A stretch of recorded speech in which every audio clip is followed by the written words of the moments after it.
Nimepita na maeneo mengine na ujua sana huo utaratibu wa kilanguzi.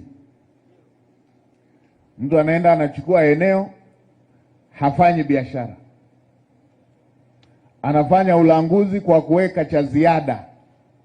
Yeye anakuwa yupo kwa ajili ya kukinga tu, wenzake wanahangaika, yeye anakinga.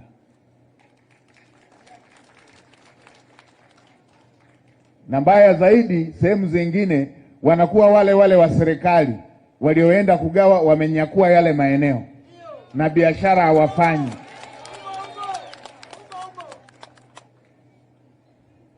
Wananyakua maeneo na biashara hawafanyi.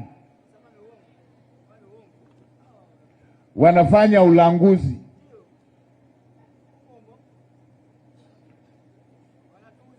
Wanaiibia serikali, wanawaibia na wananchi wanaovuja jasho kufanya kazi.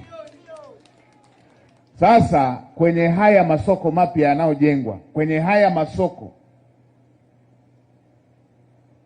utaratibu huo tumezuia.